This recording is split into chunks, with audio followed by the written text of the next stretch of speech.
बयबो नायगिरि नोंथांमोनखौ आंनि मुगानि रादाब इउटुब चेनेलाव बरायनो लाग्रोबाय। दिनै आं होनो सानदों दायो जानो गोनां आसाम दाइरेक्ट रिक्रुइटमेन्ट आरो बेनि अनगायैबो गुबुन गुबुन साख्रि बाख्रिनि थाखाय गोनां जानाय पलिटिकेल साइन्स आयदानि सायाव माखासे सोंनाय आरो फिननाय। बे सोंनाय आरो फिननाया नोंथांमोननि थाखाय एसेब्लाबो गोनांथि जागोन होननानै आं सानो। अब्ला नायलांदो नोंथांमोना दिनैनि सोंनाय आरो फिननायनि बे सोंनायफोरखौ फारि फारि। सेथि सोंनायाव दं, माबे मोनसेया सुबुं बिबुंथि दानायनि गाहाय गेजेन? बेनि फिननाया जाबाय जौसिन बिजिरसालि। नैथियाव दं, रायजोआरि आयेन आफादनि गासै सोद्रोमानि अनजिमाया बेसेबांनि गोबां जानो हाया? बेनि फिननाया जाबाय 140। थामथि सोंनायाव दं, इसिंनि फोरमायनायफोरनि माबेखौ जोंनि हादराव आयेन बेरेखा होनना फोसावनाय जादों? बेनि फिननाया जाबाय ग थिबायारि खान्थि। ब्रैथि सोंनायाव दं, रांखान्थि आयेनखौ भारताव दैखांनो हागोन सुबुं आफादाव? बेनि फिननाया सुबुं आफादाव। बाथि सोंनायाव दं, मुलुगनां बिजिरसालिनि बिजिरगिरिफोरनि मावनां समा मावनो मोननाय समा बेसेबां? बेनि फिननाया जाबाय 9 बोसोर। द'थि सोंनायाव दं, हादरगिरिया रायजो आफादसिम सायख'नाय सोद्रोमानि अनजिमाया जाबाय सा 12। स्निथि नं सोंनायाव दं, आथिखालाव सिमा गोनां राजखान्थिनि बेंथिंजों सोलिना दं? बेनि फिननाया जाबाय इंलेण्ड। दाइनथि नं सोंनायाव दं, संसदीय आदाबनि सरकाराव मन्त्रि आफादा दायनिगिरि जायो? बेनि फिननाया जाबाय आयेन आफादनि गेजेराव। गुथि नं सोंनायाव दं, मुलुगनि माबे गंसे हादरखौ सुबुंदारि बिगियान आनजादनि आनजादसालि बुंनाय जायो? बेनि फिननाया जाबाय सुइजारलेण्डखौ। जिथि नं सोंनायाव दं, रेड्स समाजनि गायसनगिरिया सोरमोन? बेनि फिननाया जाबाय हेनरी डुरान्ट। जिसेथि नं सोंनायाव दं, इंलेण्डआव हिनजावफोरनो भटनि मोनथाय होदों बेसेबां मायथाइयाव? बेनि फिननाया जाबाय 1928 मायथाइयाव।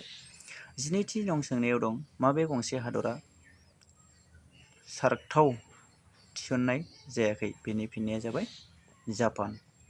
जिथामथि नं सोंनायाव दं, सोर सासेया रायजो आफादनि आफादगिरि? बेनि फिननाया जाबाय आखान्थि हादरगिरि भाइस प्रेसिडेन्ट अफ इन्डिया जागोन इन्डियानिबा। जिब्रैथि नं सोंनायाव दं, सुबुंखान्थिनि खुंथाय गोहोनि गुदिया जाबाय सुबुं समाज। बेनि फिननाया सुबुं समाज। जिबाथि नं सोंनायाव दं, रांखान्थियारि बिलखौ साननि मादाव नाजावनो नांगौ? बेनि फिननाया जाबाय 14 साननि मादाव। जिबाथि नं सोंनायाव दं, रांखान्थियारि बिलखौ साननि मादाव नाजावनो नांगौ? बे सोंनाया डाबल जादों। बेनि फिननाया जाबाय 14 साननि मादाव। जिद'थि नं सोंनायाव दं, मुलुग सुबुं मोनथाय सान फालिनाय जायो?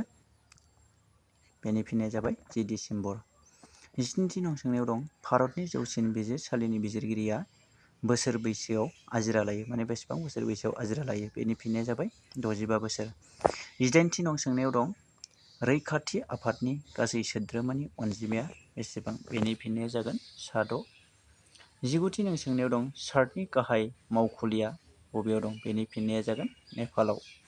नैजिथि नं सोंनायाव दं, बिटिसिनि गासै सोद्रोमानि अनजिमाया बेसेबां? बेनि फिननाया जागोन सा 46। नैजिसेथि नं सोंनायाव दं, बायग्रा मोनथाय सान फालिनाय अक्ट'आ जाबाय 15 मार्च।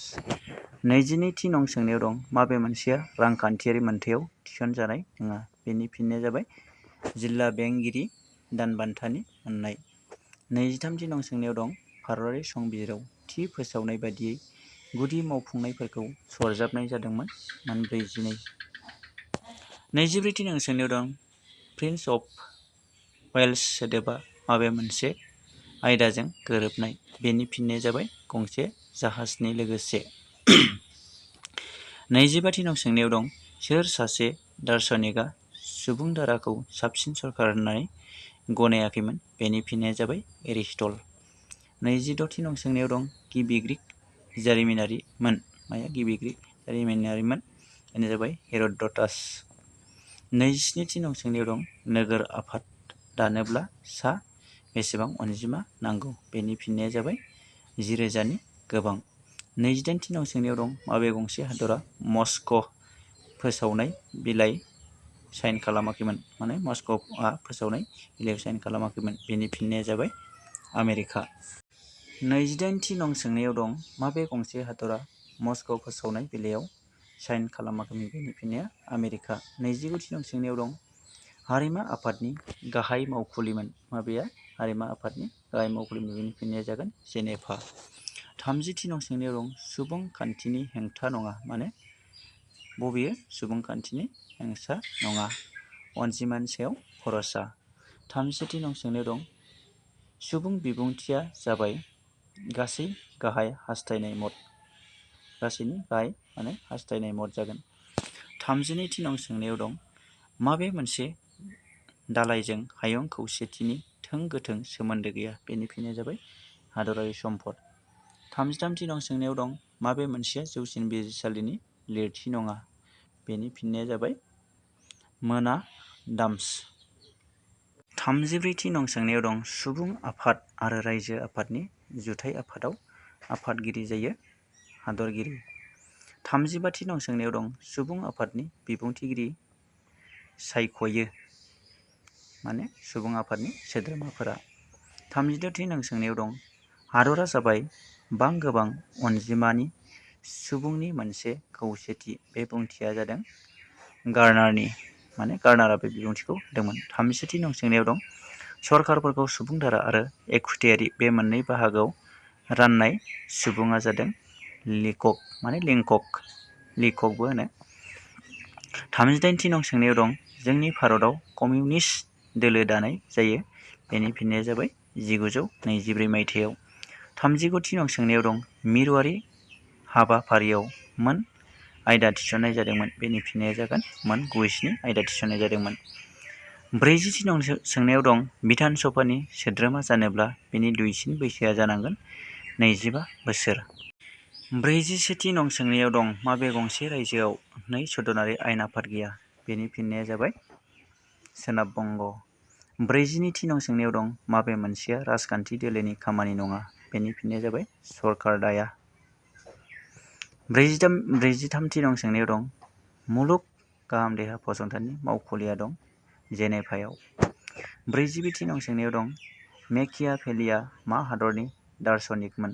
बेनि फिननाया जाबाय इटालिक। हादरारि आफादनि गाहाय नेहाथारिखौ हेफाजाब होनो सा गोजौ थाखोनि अफिसार दं? बेनि फिननाया जाबाय सा 24। खोला एसियानि गं हादरा यार दादोंमोन? बेनि फिननाया जाबाय गं 9। थ' लोगोफोर दिनैनि पलिटिकेल साइन्स आयदानि बेसेन गोसा सोंनाय आरो फिननायखौ बेखिनियावनो दोनथ'नाय जाबाय। जुदि भिडिअखौ मोजां मोनदोंब्ला लाइक, कमेन्ट, शेयार आरो साबस्क्राइब खालामनो दाबाव। मानो होनोब्ला आं बिदिनो नोंथांमोननि थाखाय गोनां जानाय आरो साख्रि बाख्रि एबा इन्टारभिउनि थाखाय गोनां जानाय माखासे गुबुन गुबुन आयदानि सोंनाय आरो फिननायखौ हानायमानि लाबोबाय थागोन। जाहाथे नोंथांमोनहाबो मोनलांबाय थायो। बेनिखायनो आंनि चेनेलखौ साबस्क्राइब खालामना ला। एसेनोसै।